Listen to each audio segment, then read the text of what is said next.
ছিল চৈত্রের শেষ রাত। আকাশ ছিল থমথমে, হাওয়া বইছিল অদ্ভুত গন্ধ নিয়ে। মাটির গন্ধ, ভেজা কাঠের গন্ধ, আর তার ফাঁকে মিশে থাকা একটা পুরনো কফিনের ঘ্রাণের মতো। অর্পণ সেদিন প্রথমবার ফিরেছিল দাদুর ফেলে যাওয়া বাড়িতে। বাড়িটা ছিল 100 বছরের পুরনো। কাঠের জানলা আর ছাদের খোদাই করা মূর্তিগুলো এখন প্রায় ফাটা ফাটা।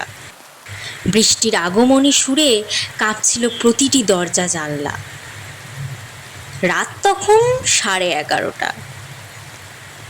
হঠাৎ বিকট শব্দ করে খোলা বারান্দার জানলাটা আছড়ে পড়ল দেয়ালে। অর্পণ প্রায় চমকে উঠে বারান্দার দিকে গেল। বৃষ্টির জল ছিটকে পড়ছিল ভেতরে।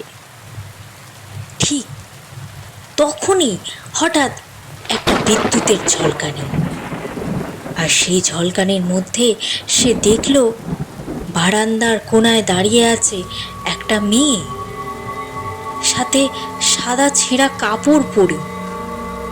চুলগুলো প্রায় এলোমেলো, মুখটা ঢাকা, আর তার গলা থেকে ঝুলছে এক টুকরো লাল ওড়না, রক্তের দাগে ভিজে থপথপে। মেয়েটি আস্তে আস্তে মাথা তুলল। তার চোখ ছিল ফাঁকা, নিঃশ্বাস যেন দুটো ফালি কুয়ো। কোনো শব্দ না করেই সে এগিয়ে এলো অর্পণের দিকে। পায়ের শব্দ ছিল না, শুধু যেন বাতাস ভারী হয়ে উঠল তার আগমনে। অর্পণ পেছাতে চাইল, কিন্তু তার পা যেন জমে গেছিল মাটিতে।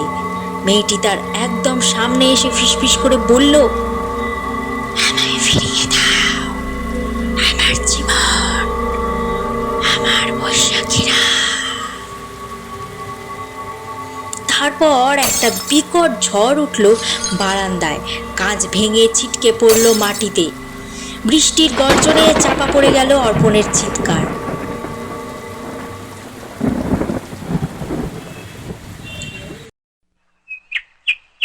পরদিন সকালে গ্রামের লোকেরা এসে দেখে বারান্দার এক কোণায় পড়ে আছে একটা সাদা ছেঁড়া ওড়না, আর তার পাশে অর্পণের গা ছাড়া দেহ। তার চোখ দুটো বিস্ফারিত, যেন মৃত্যুর ঠিক আগে সে কোনো ভয়াবহ কিছু দেখে গিয়েছে। আজও নাকি বৈশাখী ঝড়ের রাতে ওই পুরনো বাড়ির বারান্দা দিয়ে ভেসে আসে এক তরুণের ফিস ফিস করা কান্না, আর এক মেয়ের ছেঁড়া ওড়নার সোঁদা গন্ধ। আর বারান্দার কর্কশ কড়কড়ে শব্দে মিশে থাকে এক চিরন্তন প্রশ্ন,